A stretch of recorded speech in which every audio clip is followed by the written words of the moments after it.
Assalamualaikum dan salam sejahtera. Kami dari Tim 5 akan membuat pembentangan tentang bisnes model Canvas. Berikut merupakan maklumat ahli kumpulan beserta jawatan yang disandang. Apakah itu bisnes model Canvas? Bisnes model Canvas merupakan satu kaedah yang digunakan untuk membantu memahami model perniagaan dengan cara berstruktur dengan menggambarkan dan memahami keseluruhan model perniagaan. Bisnes model Canvas ataupun dikenali sebagai BMC diperkenalkan oleh Alexander Osterwalder dalam bukunya yang bertajuk Business Model Generation. Beliau memperkenalkan tentang satu rangka kerja yang mudah untuk membentangkan unsur-unsur penting di dalam suatu rangka kerja. Terdapat 9 elemen di dalam bisnes model Canvas. Elemen pertama dalam BMC adalah penawaran nilai. Poin pertama adalah terdapat permintaan yang tinggi dalam pandemik ini. Pelitup muka dan juga hand sanitizer adalah diwajib untuk dipakai masa kita keluar dari rumah dalam setiap hari. So ini telah menyebabkan permintaan terhadap dua barang ini telah meningkat. Poin kedua adalah produk kita adalah barang keperluan bagi semua orang. So macam saya cerita tadi, pelitup muka dan juga hand sanitizer adalah diwajibkan untuk pakai dalam masa kita keluar dari rumah.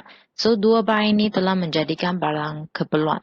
Poin ketiga adalah memudahkan pelanggan mendapat semua barang keperluan dalam satu pakej. Produk kita telah merangkumi semua barang yang diperlukan oleh semua orang. Produk kita dapat memudahkan pelanggan mendapatkan barang yang diperlukan dalam satu masa dan juga membantu mereka menjimatkan masa. Poin keempat adalah kos yang lebih rendah berbanding dengan jumlah kos pembelian barang secara berasingan. So, kos produk kita adalah dalam kos yang rendah berbanding dengan kalau you pergi kedai untuk beli setiap barang secara berasingan. So, ini adalah semua poin untuk penawaran nilai. Seterusnya ialah segmen pelanggan. Segmen pelanggan ialah bagaimana kita menetapkan sasaran pelanggan. Bagi syarikat Deliver sendiri, kami menyesuaikan pelanggan yang inginkan kelainan dalam pembelian hadiah. Terdapat 4 jenis surprise box yang kami tawarkan yang boleh dipilih oleh pelanggan. Seterusnya, produk yang kami tawarkan sangatlah bersesuaian untuk pelanggan yang ingin membeli pelbagai jenis produk tetapi dalam satu harga. Harga yang kami tawarkan sangatlah murah walaupun terdapat pelbagai produk dalam satu kotak. Akhir sekali, sasaran pelanggan bagi syarikat kami ialah pelanggan yang kesuntukan masa untuk mencari hadiah. Dengan hanya melalui hujung jari, pelanggan tidak lagi perlu membuang masa untuk mencari hadiah di pusat membeli belah. Okey, yang ketiga adalah saluran. Pemasaran atau periklanan yang digunakan melalui medium digital iaitu online seperti media sosial. Okey, sebagaimana yang kita tahu, media sosial adalah platform yang paling mudah dan berkesan untuk kita mempromosikan lagi produk kita. Okey, lagi-lagi untuk anak muda zaman sekarang, kebanyakannya semua serba-serbi menggunakan teknologi. Antara media sosial yang dapat kita gunakan adalah Facebook, WhatsApp, Instagram dan sebagainya. Dengan adanya platform ini, kita dapat mempromosikan kita punya poster, video, copywriting dan banyak lagi cara lain.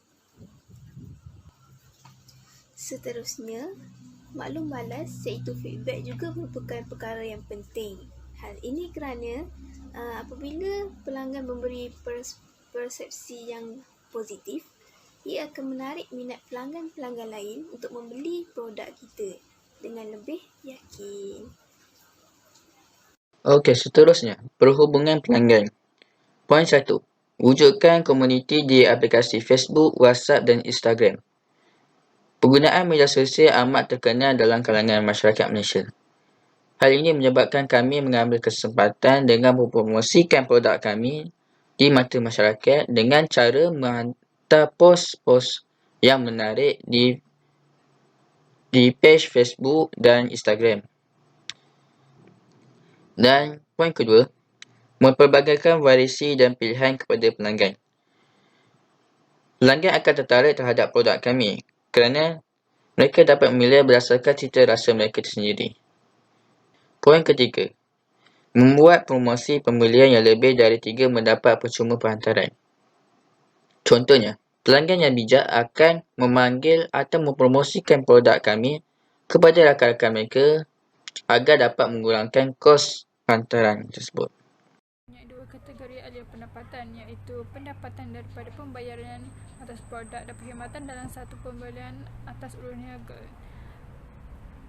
Kedua pendapatan daripada satu pembelian produk atau perkhidmatan.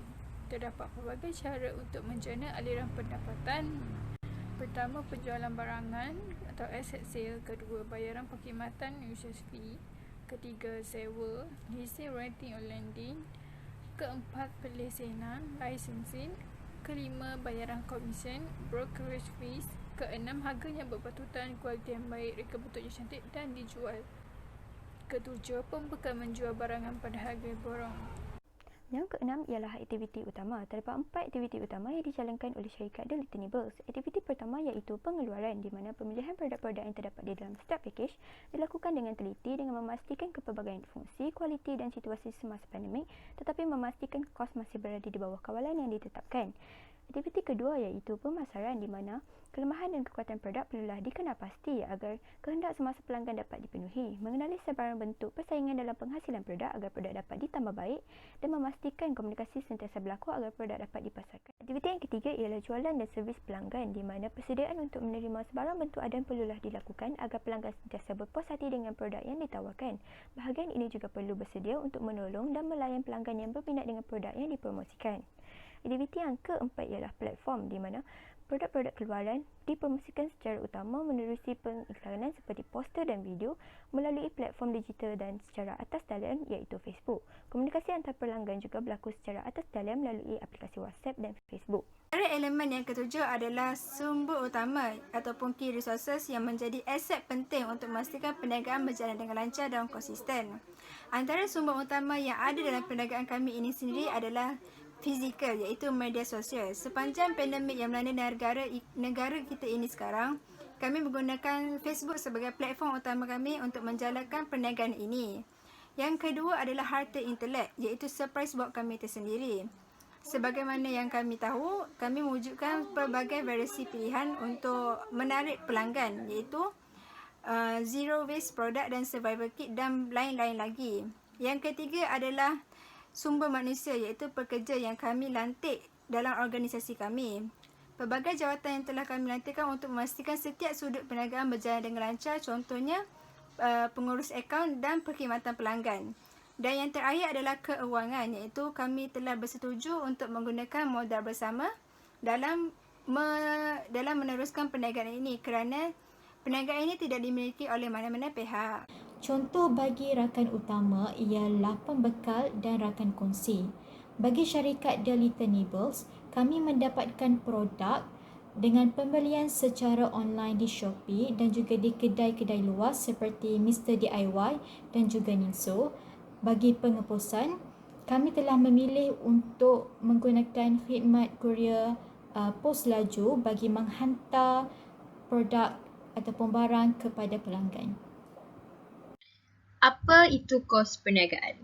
Kos perniagaan ialah kos yang terlibat untuk menjalankan perniagaan berdasarkan model bisnes yang dirancang.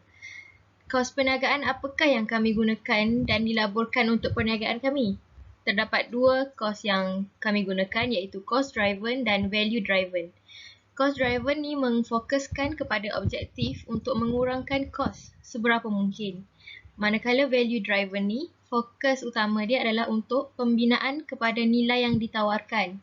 Kos tidak menjadi isu kerana produk atau perkhidmatan kami adalah premium. Senarai kos-kos perniagaan terbahagi kepada dua, iaitu kos-kos tetap perniagaan yang mana mengandungi kos internet dan telefon serta kos operasi dan modal kerja, manakala kos-kos berubah perniagaan mengandungi kos perjalanan perniagaan, kos inventory dan juga kos alat tulis. Terima kasih kerana memberikan sepenuh perhatian terhadap pembentangan kami. Akhir kata, kami sudahi dengan ucapan terima kasih.